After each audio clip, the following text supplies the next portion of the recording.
웨스트민스터 신앙 고백서에는 이 성령 논말을 따로 다루고 있는 독립된 장이 따로 존재하지는 않습니다. 아니 어떻게 이렇게 중요한 성령론을 신앙 고백서가 빠뜨릴 수 있단 말인가? 워필드라는 신학자가 이에 대해 이렇게 답변을 내놓았습니다. 웨스트민스터 신앙 고백서가 그 성령 사역이 너무나도 중요하기 때문에 그냥 몇 장에 걸쳐 따로 이렇게 다루기보다는 신앙 고백서 전체가 성령론을 다 취급하고 있다, 이런 식으로 대답을 했어요. 그래서 사실 성령론이라는 것을 제대로 좀 다뤄보려고 하면 성령은 창조에도 관여를 하셨고 우리의 구원에도 관여를 하셨고 우리의 성숙과 성화에도 관여를 하시고 여러 방대한 영역에 걸쳐서 일을 하시기 때문에 이것을 제대로 다뤄보고자 하면 마치 신학교 강의실처럼 그렇게 너무 방대해질 수 있겠다 생각이 되었습니다. 그래서 저는 이러한 이유 때문에 몇 가지 사실만을, 즉 성령님은 누구시고 그분이 하는 주된 사역은 무엇이며 우리 신앙 현실에서 성령이 오해받고 있는 몇 가지 부분만을 좀 집중적으로 잘 다루고 정리해 보고자 그런 식으로 진행을 했고, 오늘 5주로 성령론을 좀 마무리 지어 보려고 합니다. 이렇게 끝맺으면서 제가 좀 특별히 다루고자 하는 분야는요, 성령 세례와 성령 충만이라는 영역인데요. 우선 이 성령 세례는 방언만큼이나 교회 안에서 혼란이 많은 주제라 할 수 있습니다. 여러분 그 성령 집회, 부흥 집회 이런 데 가셔서 강사님에게 그런 말 들어보신 적 있으신지 모르겠어요. 물 세례 말고 진짜 성령의 불 세례 받아야 된다. 그래서 막 불러 막 이러면서 믿는 신자여도 성령 세례 다시 받아야 된다고 강조하시는 그런 도전들이 있습니다. 그러나 과연 이에 대해 성경이 뭐라 말씀하시는가 한번 정리할 필요가 있습니다. 성령 충만도 여러분 비슷합니다. 우리 이재철 목사님이 한국의 그리스도인들만큼 성령 충만이라는 단어를 자주 언급하는 신자들도 없을 것이다, 이런 말씀하셨는데요.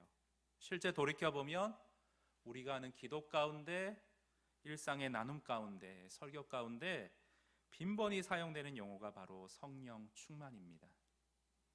문제는 이 성령 충만의 뜻을 다 제각기 다르게 이해하고 남용하는 경향이 있기 때문에 신앙생활에 혼선이 빚어진다는 것입니다.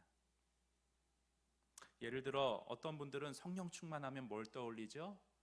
신령하고 어떤 기이한 체험, 또 감정적으로 얼마나 뜨겁게 기도하고 설교를 얼마만큼 열정적으로 외치느냐, 그런 에너지와 열정을 성령 충만함의 기준으로 판단을 하곤 합니다.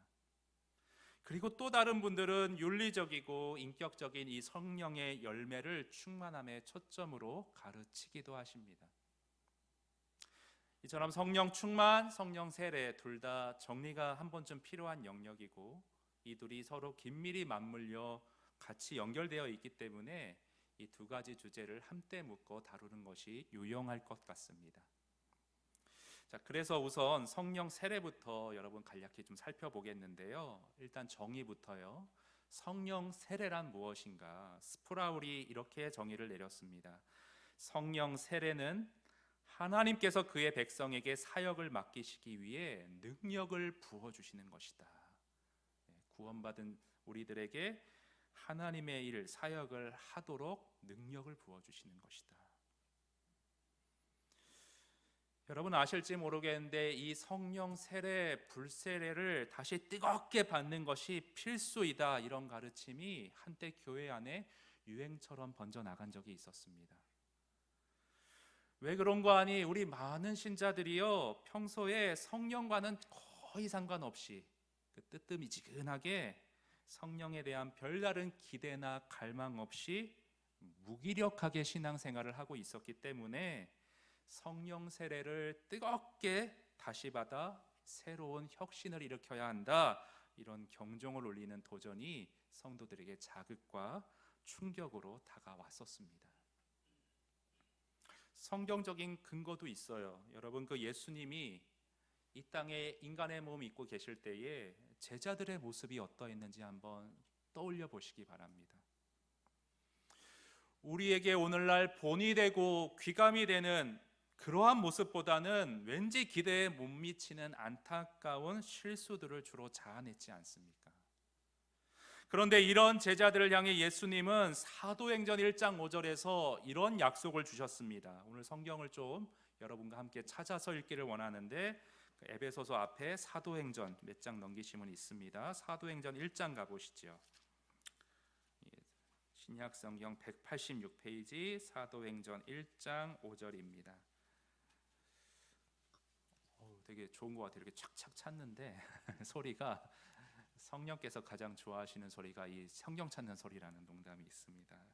1장 5절 보시면요, 자, 예수님이 제자들에게, 무기력한 제자들에게 이런 말씀을 하세요. 요한은 물로 세례를 베풀었으나 너희는 몇 날이 못되어 무엇으로 세례를 받으리라? 성령으로 세례를 받으리라.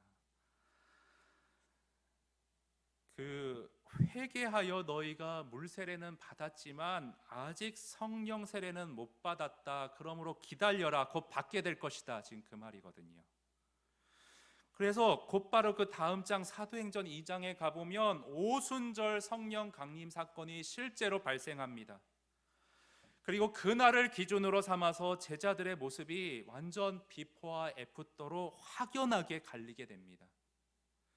오순절 전까지는, 성령 받기 전까지는 정말 볼성사납게 천국에서 누가 더 큰 자리에 앉느냐 이런 문제 갖고 서로 싸우고요. 예수님이 앞에서 체포되어 잡혀가시는데 도와주고 가로막지는 못할 망정 너나 할 것 없이 도망가기에 바쁜 비겁한 모습을 보였습니다. 그런데 오순절에 성령 받은 이후에는요, 죽음까지도 두려워하지 않는 담대함을 가지고 충만한 지혜를 가지고 사역을 능력 있게 감당해 나갔습니다. 베드로만 예를 들어봐도 3번 부인했던 사람인데 사도행전 2장에 넘어와서는 복음을 능력 있게 선포하여서 그 설교 듣고 한 번에 3,000명이 회개하는 역사까지 일으킵니다. 완전히 다른 사람이 됐어요. 그래서 이런 맥락 가운데 구원 이후 구원받은 우리에게도 이런 능력의 성령 세례를 다시 받아야 한다는 주장이 나오게 된 겁니다. 하지만 여러분, 지난주와 같이요, 이 주장에도 똑같이 경건하고 똑같이 성경을 학적으로 연구하는 사람들인데 의견이 이렇게 두 갈래로 나뉘게 됩니다. 한쪽에서는 방금 보았듯이 구원받은 이후에 사역을 능력 있게 감당하기 위해 성령의 능력, 세례를 별도로 받아야 한다 목소리를 높이고요. 다른 쪽에서는요, 뭐라고 말을 하냐면 개혁주의 장로교 쪽인데, 아니다, 우리가 예수님을 마음속에 영접함과 동시에 성령이 내 안에 거주하셔서 능력을 충분히 베푸신다. 성령 세례라는 것은 구원받음과 동시에 함께 이루어진다. 이 주장 역시도 성경적인 여기저기에 근거들이 충분합니다. 여러분, 그 사도행전 다음에 로마서인데요, 로마서 8장 가보시겠습니다. 로마서 8장.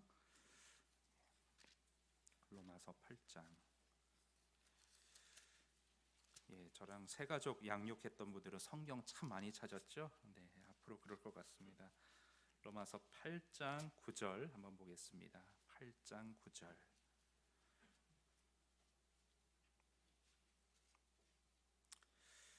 자, 한번 같이 읽어볼까요? 9절 다 같이 시작. 만일 너희 속에 하나님의 영이 거하시면 너희가 육신에 있지 아니하고 영에 있나니 누구든지 그리스도의 영이 없으면 그리스도의 사람이 아니라. 제가 하나하나 뜯어드릴게요. 만일 너희 속에 하나님의 영이 거하시면, 곧 성령이 거하시면 너희가 육신에 있지 아니하고, 죄된 생활에 있지 아니하고 영에 있나니 누구든지 그리스도의 영이 없으면, 성령이 없으면 누구든지 그리스도의 사람이, 그리스도인이 아니라, 이렇게 말하고 있습니다. 거꾸로 말하면 그리스도인이라면 누구나 성령이 그 속에 거하신다는 말씀입니다.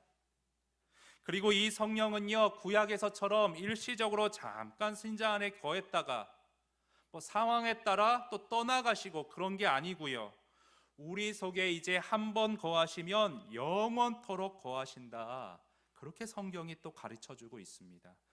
여러분, 로마서 앞에는 또 요한복음이 있는데 요한복음 14장 보십시오. 요한복음 14장 16, 17절입니다.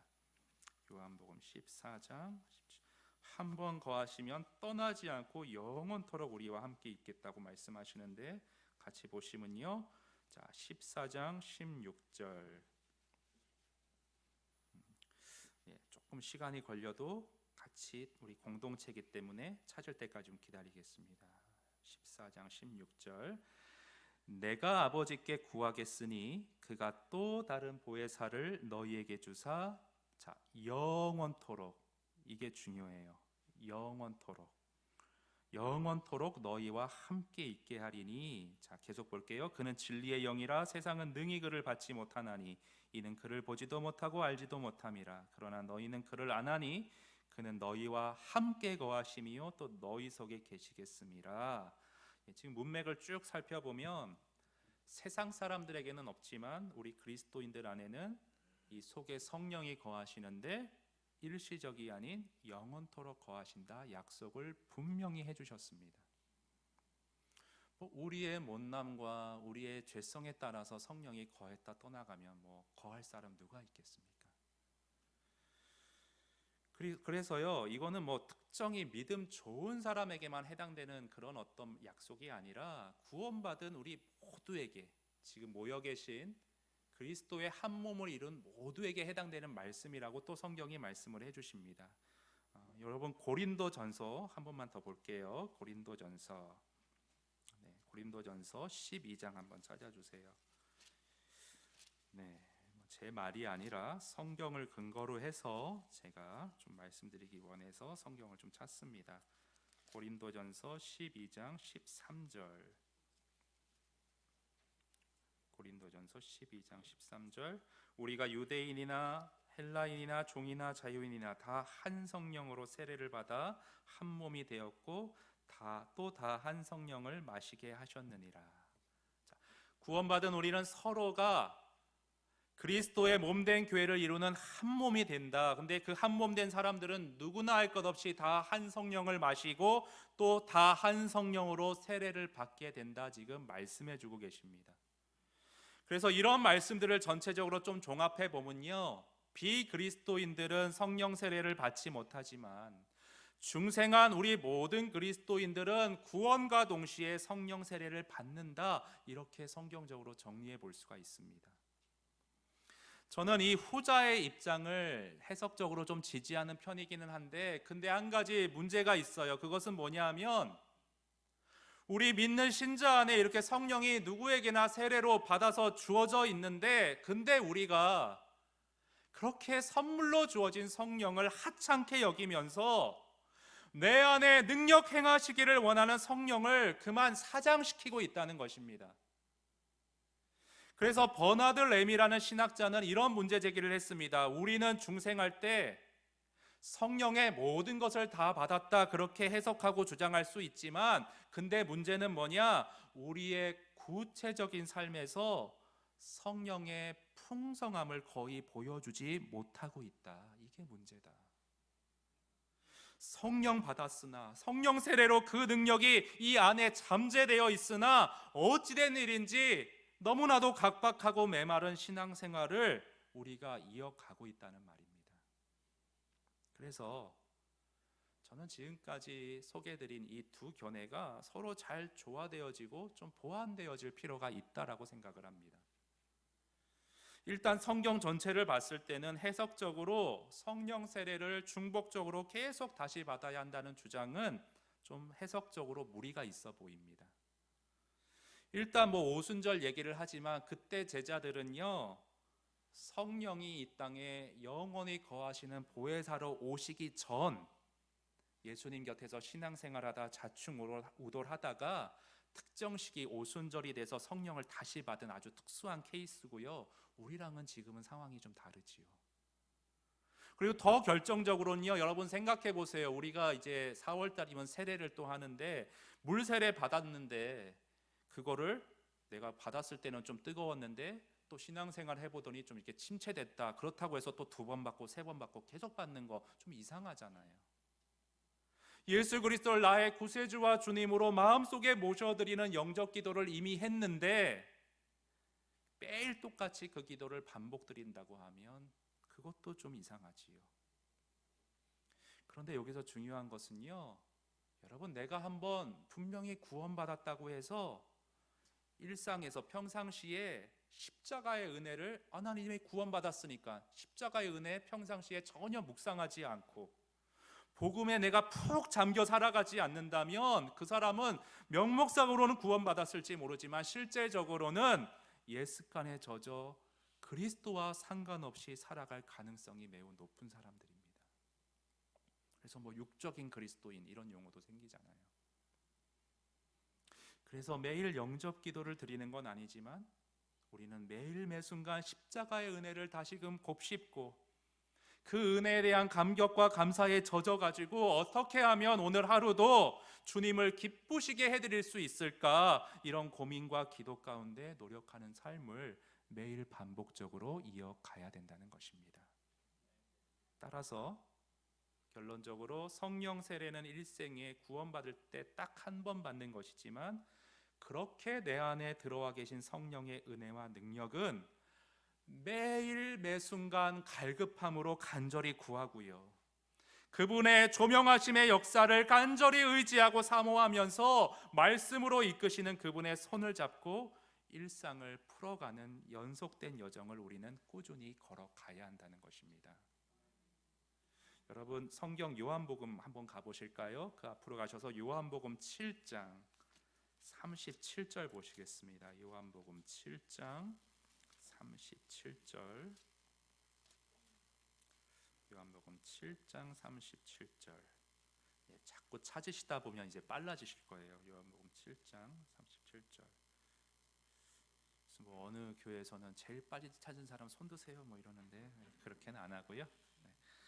37, 38, 39절 한번 교독할 텐데 우리 37절 여러분 먼저 읽어주세요. 시작. 명절 끝날 곧 큰 날에 예수께서 서서 외쳐 이르시되 누구든지 목마르거든 내게로 와서 마시라. 나를 믿는 자는 성경의 이름과 같이 그 배에서 생수의 강이 흘러나오리라 하시니 이는 그를 믿는 자들이 받을 성령을 가리켜 말씀하시는 것입니다. 거기까지요. 네.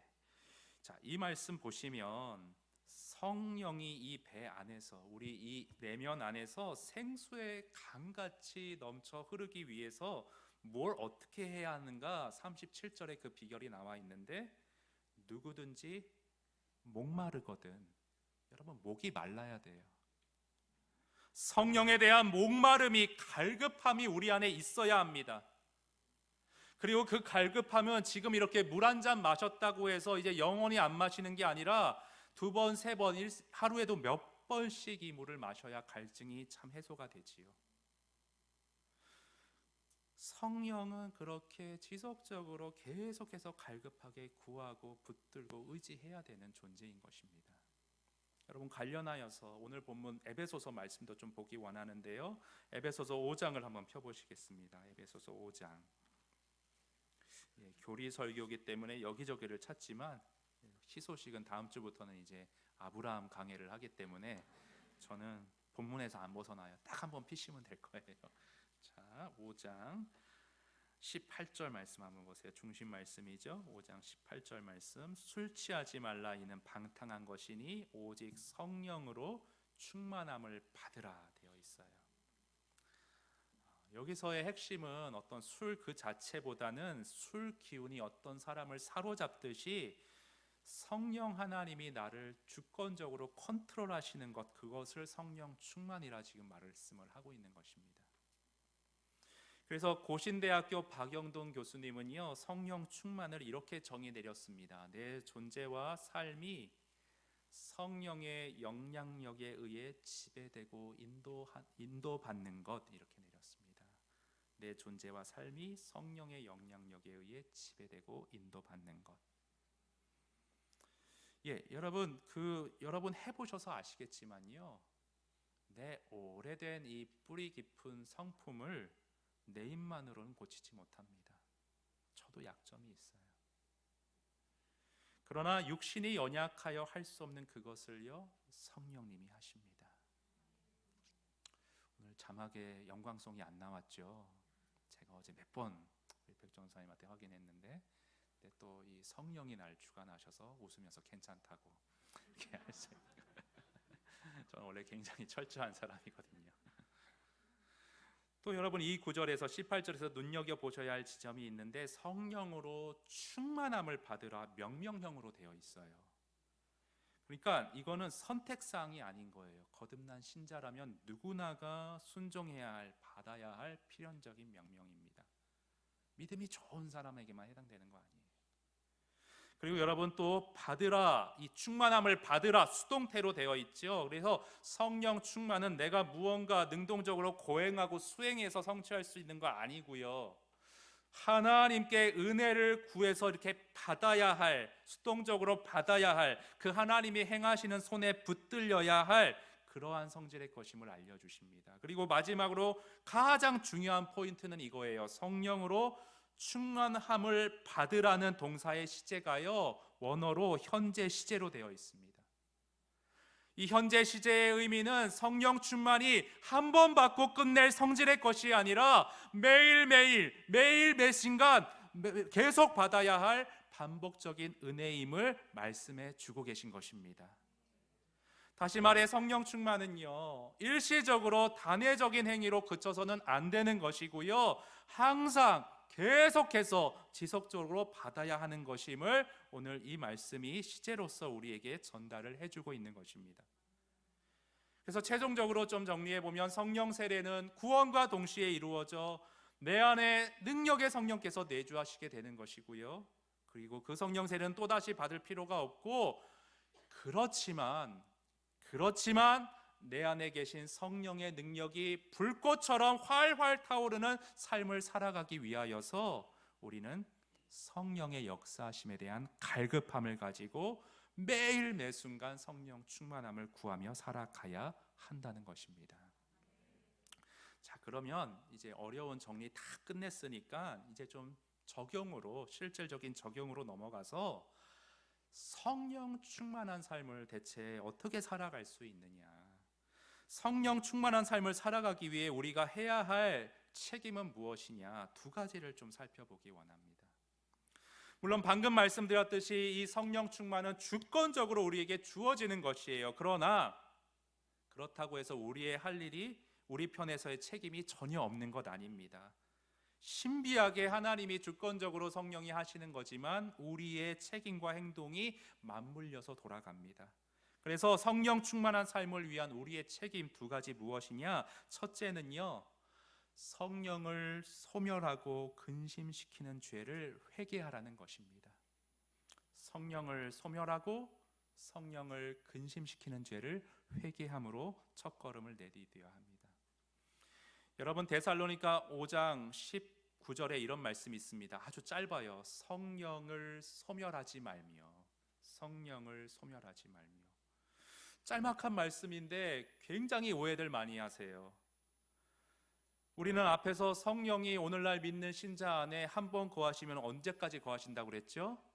영원토록 거하신다고 방금 살펴봤는데, 지금 이 말씀에서는 마치 성령이 도중에 소멸되신다, 떠나가실 수 있다, 이런 말씀을 하는 것 같아요. 그래서 어떤 분들은 이 짧은 한 구절을 근거로 삼아서 오늘날도 구약시대와 마찬가지로 그 삼손이나 다윗과 같이 믿음의 사람들 안에 성령이 잠시 들리셨다 또 떠나가시곤 한다, 이렇게 교리를 주장하기도 합니다. 그러나 과연 이게 맞냐? 여러분, 로이드 존스 목사님은 우리가 한 성경 본문에서 특정 교리를 세울 때 그게 성경 전체와 조합이 되는지 잘 따져보고 검토해 보라고 당부해 주셨습니다. 자, 성경 여러 구절이 신약 시대에 와서 성경이 영원히 머무신다고 가리키고 있어요. 근데 이 소멸하지 말라는 이 말씀을 전체 흐름에 비춰서 이렇게 검토해 보았을 때 그 의미는 좀 조정될 필요가 있습니다. 어떻게 해요? 성령을 소멸하지 말라는 것은 우리 안에 계신 성령의 기능을 자꾸 억제시키고 누르지 말라는 거예요. 성령의 활동을 방해하고 사장시키지 말라는 거예요. 그래서 여러분 고깃집 같은 데 가시면 어떤 분들 이렇게 숯불이 너무 세게 타오르면 상추 같은 걸로 이렇게 누르지 않습니까? 해보셨어요? 불씨를 누르는 분들이 있어요. 되게 멋있어 보이더라고요. 그래서 성경 NIV 영어 성경에는 put out이라는 표현을 써서 불길을 진화시키다 이렇게 썼어요. 그래서 불의 근원을 드러내는 건 아닌데 불길이 타오르는 걸 이렇게 자꾸 누르고 약화시킨다는 그 말을 하고 있는 거예요. 이런 해석을 지지하는 비슷한 개념이 에베소서 4장 30절에 나오는데요. 한번 보실까요? 에베소서 4장, 아까 5장 봤죠? 4장 앞에 바로 보시면 4장 30절, 넘기실 것도 없어요. 아까 바로 거기 본 거예요. 4장 30절, 자 같이 읽습니다. 시작. 하나님의 성령을 근심하게 하지 말라. 그 안에서 너희가 구속할 날까지 인치심을. 우리는 성령 안에서 마지막 구속의 날까지 성령의 보증을, 인치심을 받았다. 성령은 마지막 날까지 우리를 떠나지 않으신다. 왜냐하면 우리 구원의 도장이 되시고 보증이 되시고 인치심이 되시기 때문이다. 근데 문제는 뭐냐? 우리가 그런 성령을 근심시키지 말아야 한다는 것입니다. 이 부분에 대해 아주 잘 정리한 책이 있는데요. 고신대학교 박영돈 교수님이 쓰신, 저는 이번 설교에 이 책의 도움을 많이 받았어요. 성령 충만, 실패한 이들을 위한 은혜라는 책의 그 일부분 제가 잠깐 읽어드리겠습니다. 성령 충만은 그리스도인의 특권이지만 많은 교인들이 이 특권을 누리기보다는 오히려 사장시키고 있다. 예수를 믿을 때부터 성령의 인도함을 받는 삶을 살아야 하는데 육신에게 그만 져서 육신의 소욕을 따라 삶으로 성령을 슬프게 하는 삶을 살고 있는 것이다. 따라서 현대 교회에 시급한 것은 성령 세례나 충만을 2차 은혜로 받는 것이 아니라 이미 우리 안에 와 계신 성령의 충만한 은혜와 역사하심을 계속해서 거스르고 소멸하는 삶에서 돌이키는 것이다. 우리는 더 이상 성령의 오심을 기다릴 필요가 없다. 성령이 오히려 우리를 애타게 기다리며 우리를 충만한 은혜로 인도하고 주관하기를 간절히 원하고 계신다. 우리의 불신앙과 완고함으로 그 뜻을 이루지 못하시기에 심히 안타까워하며 말할 수 없는 탄식으로 지금 슬퍼하신다. 그러하기에 이 시대의 교회에 절실하게 필요한 메시지는 성령으로 충만해야 하는 엄중한 책임이 모든 이들에게 있음에도 불구하고 우리가 그 은혜를 오랫동안 헛되게 여기고 성령을 한없이 근심해온 심각한 죄악을 통렬히 회개해야 한다는 것이다. 여러분, 이 진술이 나랑은 좀 상관없는 얘기 잘 생각해 보세요. 여러분 일상생활 하시면서 성령께서 계속 내 안에서 이렇게 저렇게 해야 한다 일러주시고 찔러주시고 세밀하게 자꾸 부담을 주실 때 있으시잖아요. 그런데 우리가 거기에 민감하게 반응하는 분들이 있는가 하면 내 감정, 내 못난 자아가 순종을 그만 가로막고 버리는 경우도 솔직하게 많은 거 여러분 인정하지 않으실 수 없으실 것입니다. 저도 그래요. 오늘 공동 기도 제목에서 그런 기도 드렸어요. 순간의 쾌락과 안락에 이끌려서 성령이 조명하여 주시는데 애써 외면하고 무시하며 살아왔던 때가 내 삶 가운데 아마 있었을 것입니다. 자꾸 본성이 앞서는 거죠. 옛 습관이 앞서 나가는 거죠. 우리 내면 안에서 이러한 죄성을 불태우는 성령의 불이 타오르려고 하는데 자꾸만 세상의 무엇과 옛 습관과 내가 추구하는 그 안락 때문에 자꾸 진화시키고 소멸하면서 우리가 그렇게 살아왔던 거죠. 성령이 얼마나 여러분 슬퍼하시며 근심하시며 탄식하시겠습니까? 여러분 갈라디아서 이제 5장 17절 말씀 요거랑 이제 한 구절 더 보고 마칠 텐데 갈라디아서 5장 한번 펴주세요. 그 앞쪽에 있습니다. 네. 에베소서 바로 앞에가 갈라디아서예요. 갈라디아서 5장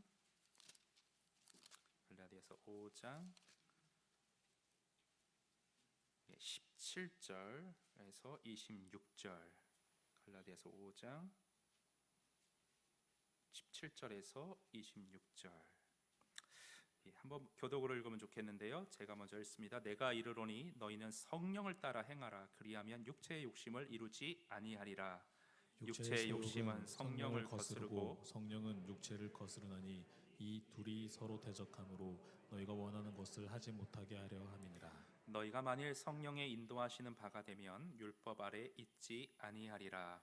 육체의 일은 분명하니 곧 음행과 더러운 것과 호색과 우상 숭배와 주술과 원수 맺는 것과 분쟁과 시기와 분냄과 당짓는 것과 분열함과 이단과 투기와 술 취함과 방탕함과 또 그와 같은 것들이라.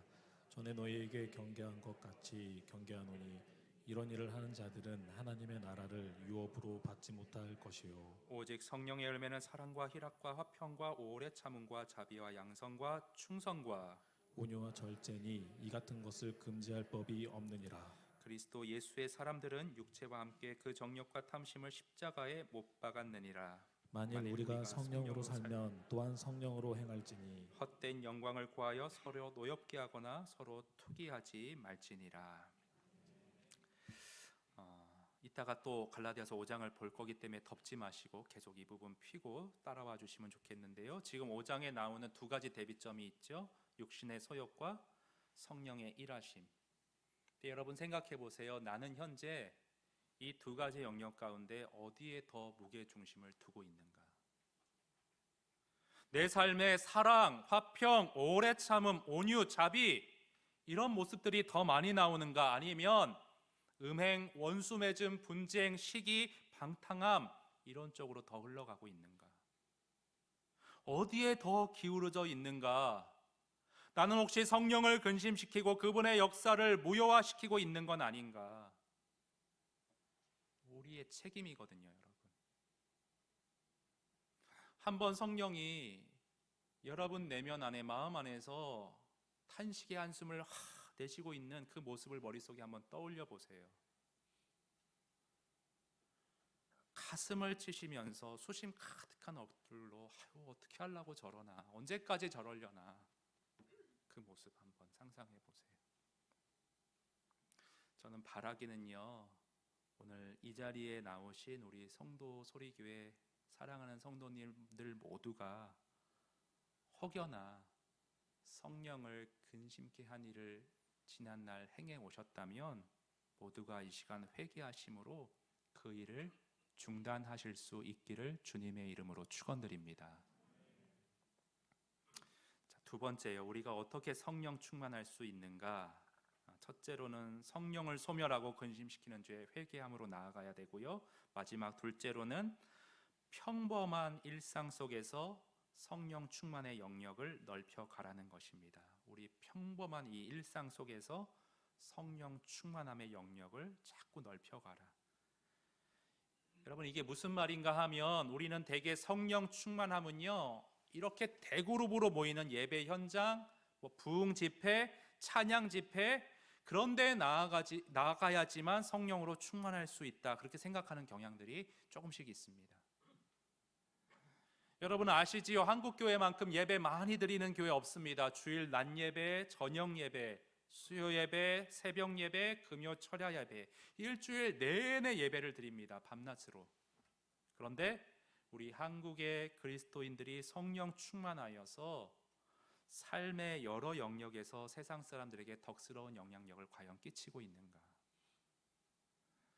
저는 지난주에 서울로 장례식장에 가는 길에 같이 동석하게 되신 그 형제님이 계신데, 장례식장에 멀어서 오랜 시간 대화를 나눌 수 있는 기회를 가졌습니다.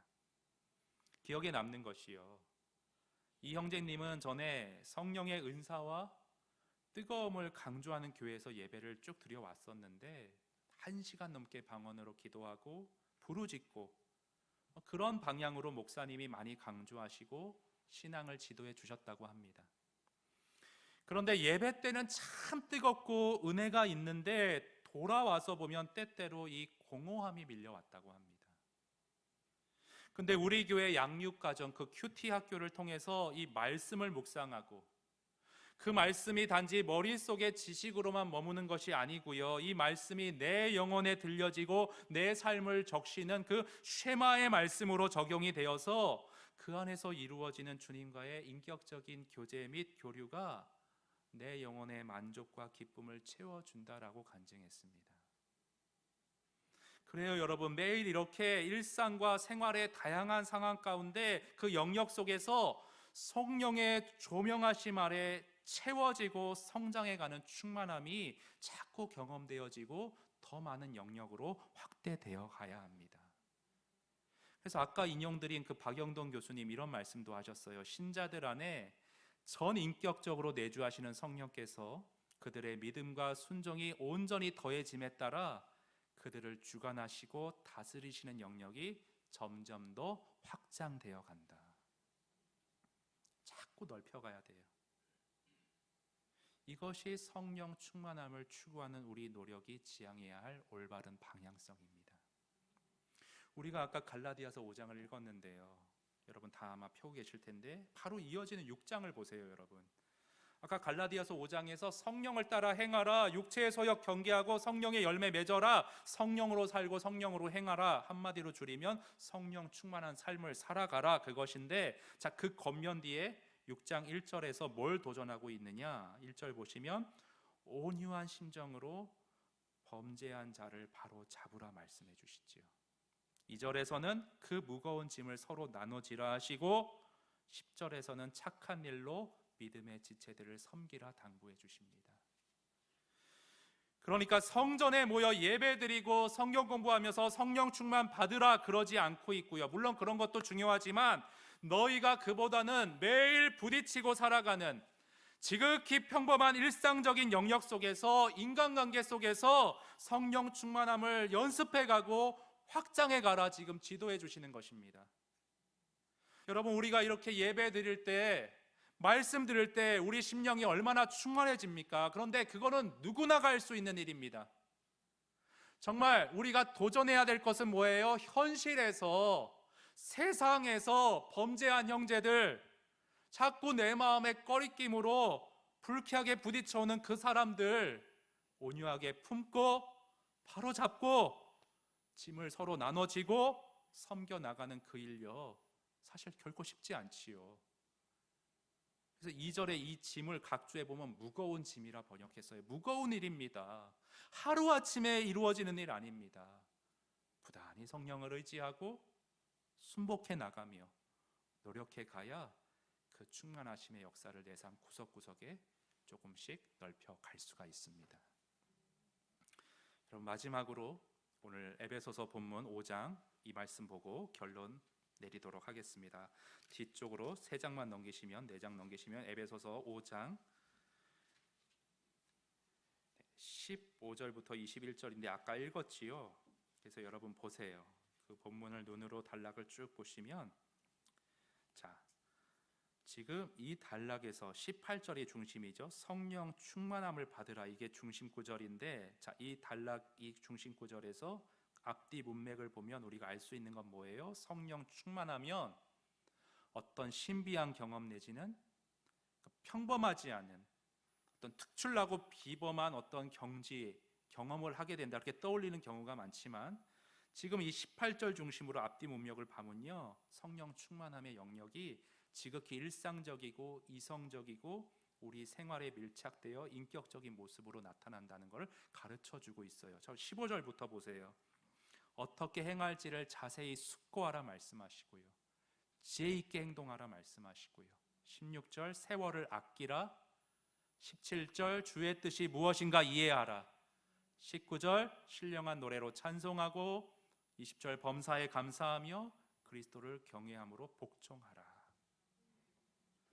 그러니까 자꾸 성령 충만하면 뭐 40일 금식 기도해서 산기도 가서 할렐루야 뭐 이렇게 홀리 보이스 되는 거, 뭐 그런 것만 자꾸 떠올리신데 아니에요.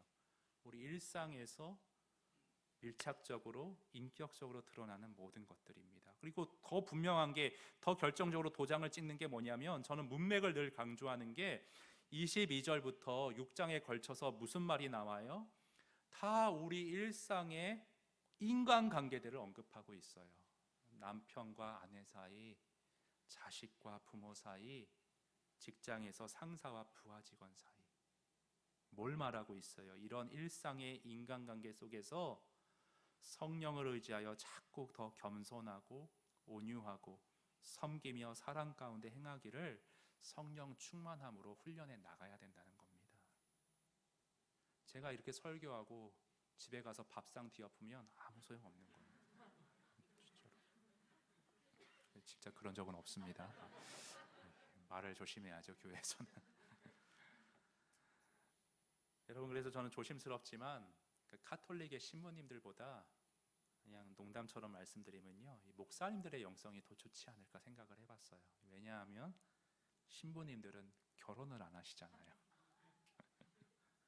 자녀를 키우는 그 희생과 희노애락을 안 겪어보셨잖아요. 오늘도 새벽에 일어나서 설교 준비하는 그 빠듯한 시간에 이불을 다 걷어차고 자요. 다 펼쳐서 이렇게 해주고. 저는 총각 때요, 책 읽은 대로 하면 우리 부부가 서로 아주 아름답게 그림처럼 잘 살 수 있을 줄 알았어요. 뼈 중에 뼈요, 살 중에 살이라. 근데 현실은 어떤 말씀 붙잡았는지 아세요? 한 알의 미랄이 썩어 죽지 아니하고. 그 말씀 붙들고 진짜 고비 넘어왔어요. 이렇게 말하면 뭐 아내가 굉장히 잘못한 것 같은데, 반대로 아내도 저 때문에 아마 더 힘들었을 것입니다. 그렇게 우리 부부는 서로 깎이고 다듬어지고 함께 고비를 넘어가면서 오늘 이 자리까지 커왔던 것이고 지금도 계속 넓혀가고 있는 중입니다. 오늘 박영동 교수님 글을 제가 많이 인용하는데 끝맺음으로 한 번 더 인용하고 오늘 설교 마치겠습니다. 이런 인용구가 있습니다. 한국교회가 새로워지기 위해서는 주일의 강단뿐 아니라 월요일 아침에 강단이 되살아나야 한다. 무슨 말이죠? 목사는 주일날 강단에서 설교하지만 우리 성도님들은 월요일 아침에 세상으로 나가 강단에서 메시지를 선포하시지요. 그것이 되살아나야 한다는 거예요. 사랑하는 여러분, 오늘 이 예배당 문 나가면서부터가 진짜 시작이십니다. 내일, 이 주일 지나서 내일 아침부터가 진짜 성령의 충만함을 제대로 받아야 하는 현장입니다. 그 일상 속에서 하나님의 사람으로 살아가시기 위해 타는 목마름을 가지고 성령의 조명하심의 역사를 구하시고 성령의 능력을 의지하시며 매일 매순간 그렇게 성령의 충만하심으로 자라가시는 저와 여러분이 다 되실 수 있기를 바랍니다.